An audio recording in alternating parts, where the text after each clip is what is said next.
গ্রীষ্মকালে বাঙালির ঘরে ঘরে, স্পেশালি হিন্দু সম্প্রদায়ের ঘরে যাদের তুলসী গাছ আছে, তাদের গাছের ঠিক উপরে এভাবে ছিদ্রযুক্ত মাটির পাত্র ঝুলিয়ে রাখা হয়।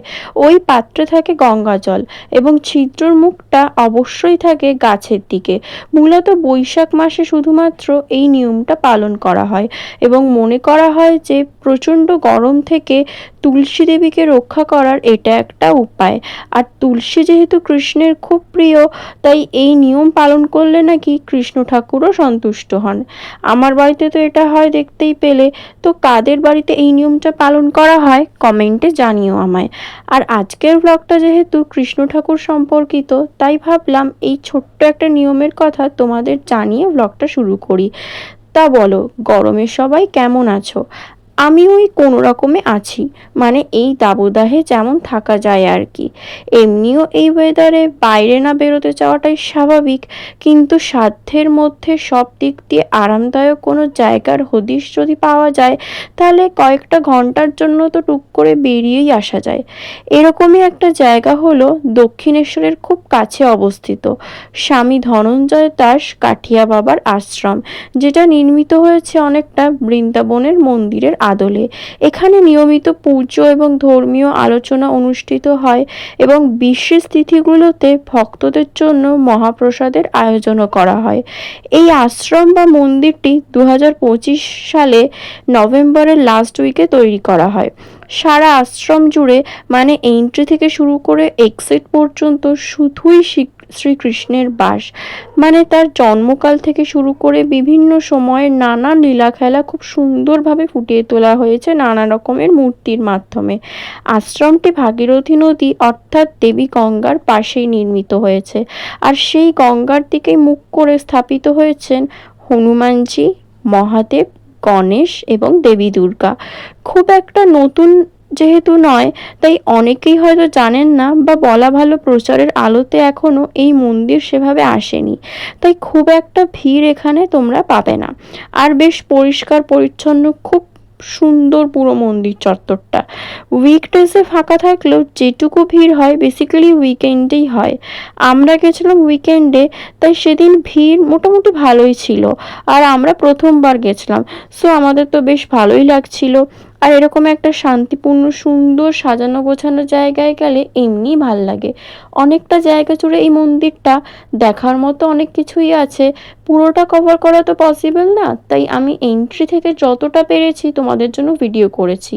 কিন্তু আসল যে মন্দির, যেখানে কাঠিয়া বাবা বিরাজ করেন, বা রাধাকৃষ্ণের সুন্দর মূর্তি থেকে শুরু করে দ্বারকা শ্রীকৃষ্ণ, মীরাবাই ইত্যাদি সবার মূর্তি থেকে শুরু করে যেখানে পুজো পাঠ বা ধর্মকথা পাঠ করা হয়, সেই মন্দিরের কোনো ফটো বা ভিডিও আমি নিতে পারিনি, কারণ পার্টিকুলার ওই জায়গায় ফোন ইউজ করা টোটালি বারণ ছিল। এই জন্যই হয়তো মূল মন্দিরে শান্তির পরিমাণটা এত বেশি। প্রতিদিন সন্ধ্যে 6:30টায় সেখানে সন্ধ্যারতি হয়। কেউ চাইলে সেখানে তুলসী পাতা দিয়ে পুজোও দিতে পারেন, তবে সেজন্য মন্দির কমিটির সাথে যোগাযোগ করতে হবে। কন্ট্যাক্ট নাম্বারটা ডেসক্রিপশন বা ক্যাপশনে দিয়ে দিলাম, স্ক্রিনেও দিয়ে দিলাম। আরও কিছু জানার থাকলে তোমরা এই নাম্বারে কন্ট্যাক্ট করে ডিরেক্ট জেনে নিতে পারো।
যে গল্পগুলো বা যে বিষয়গুলো ছোটবেলা থেকে শুনে এসেছি বা টিভিতে দেখে এসেছি, সেগুলো যখন চোখের সামনে মূর্তি রূপে দেখি, তখন গল্পগুলো যেন জীবন্ত বলে মনে হয়।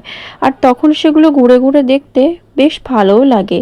কাদের আমার মতো এরম মনে হয় কমেন্টে জানিও আমায়।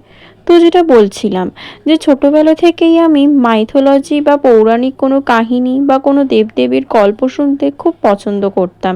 আর যত বড় হলাম ততই যেন যে কোনো ঠাকুর স্থানের প্রতি আমার এক অন্য রকমের দুর্বলতা, মানে কোনো ঠাকুর মন্দির ঘুরতে যেতে বললে আমি এক পায়ে রাজি।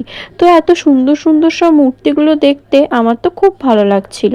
তোমরাও শুধু এই ভিডিওটাই না দেখে যত তাড়াতাড়ি সম্ভব স্বচক্ষে গিয়ে দেখে এসো, দেখবে তোমাদেরও খুব ভালো লাগবে।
আচ্ছা, লোকেশনটা একটু বলে দিই।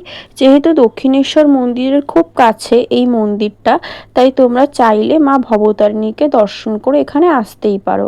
দক্ষিণেশ্বর মন্দির থেকে অটো বা টোটোয় করে আসতে পারবে, পার হেড 20 টাকা ভাড়া।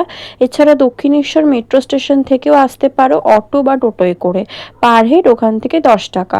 তারপর ফেরার টাইমে মন্দিরের বাইরেই লাইন দিয়ে অটো বা টোটো পেয়ে যাবে।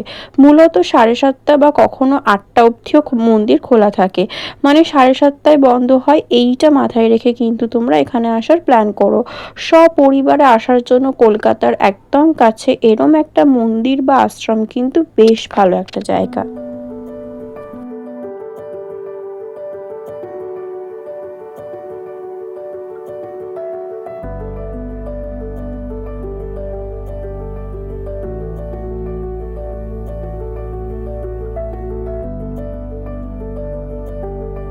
ওখানে আবার গঙ্গার পাশে বসে, মানে গঙ্গার হাওয়া খেতে খেতে চা বা কফি খাওয়ারও বেশ সুন্দর একটা জায়গা আছে।